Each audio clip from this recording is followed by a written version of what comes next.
GiftED, and this time I say it because of my time at Wake Forest University.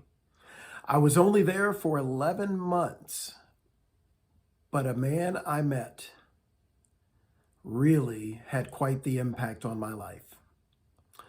I entered a master's program in the end of the summer of 1995 and was there until the beginning of the summer of 1996, earning a degree in secondary English or secondary education in English.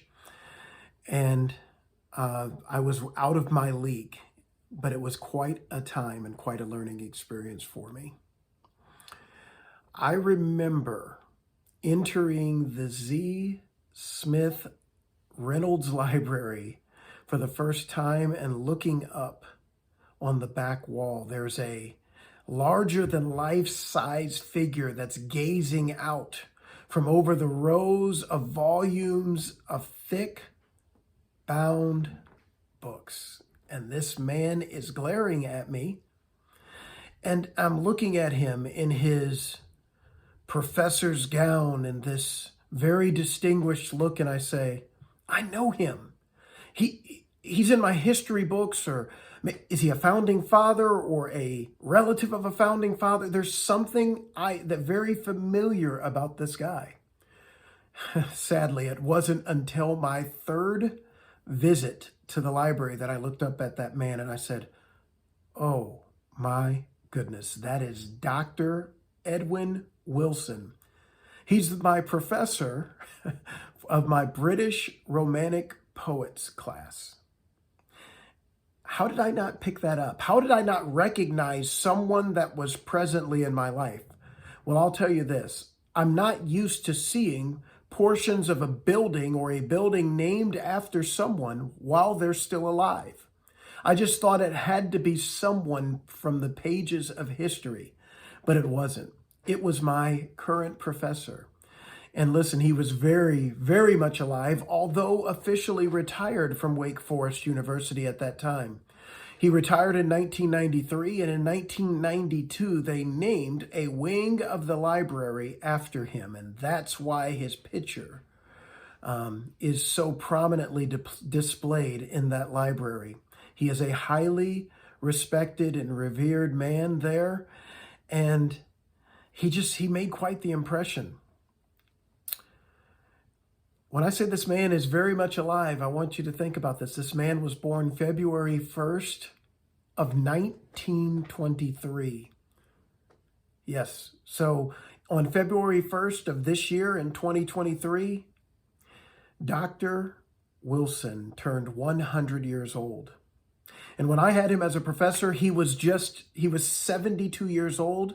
As I said, he was retired. He was a provost emeritus, just meaning he still teaches some classes or still has some connection to the university.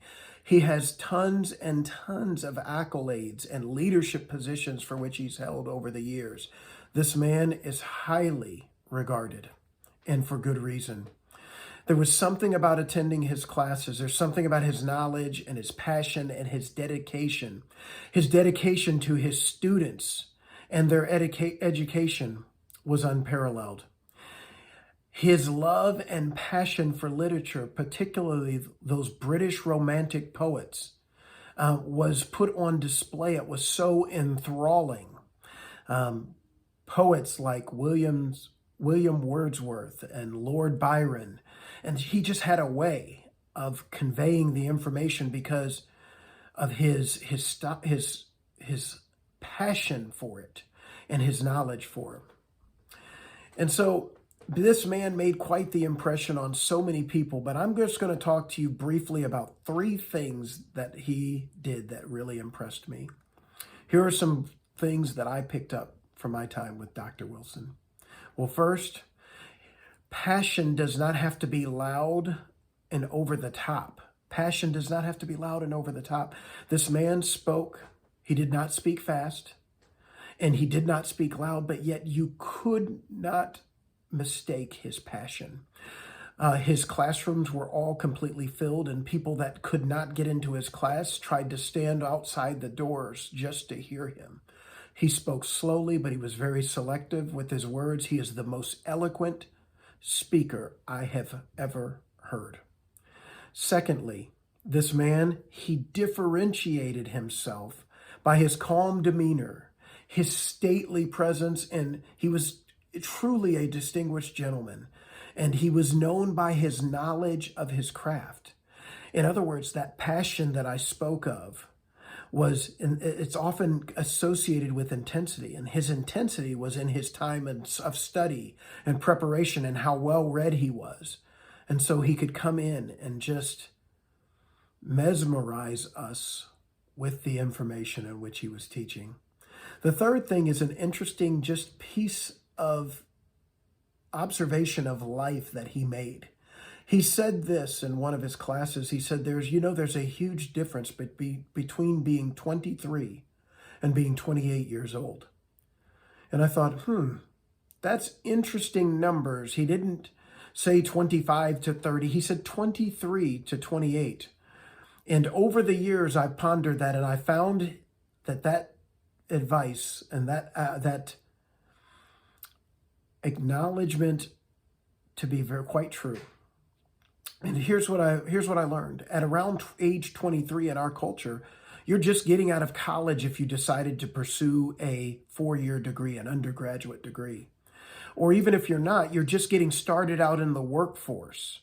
And around 23, you're really just getting your bearings about you. There are some people that begin to take on getting married and having kids around 23. And then by 28, you've got 4 or 5 years of real life experience. And all of a sudden, you've seen some things. You've experienced some hardships.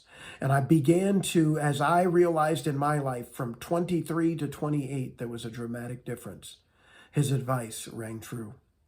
Dr. Wilson, the man that they call Mr. Wake Forest, thank you for your impact on my life. And I'm truly gifted because of my time with you.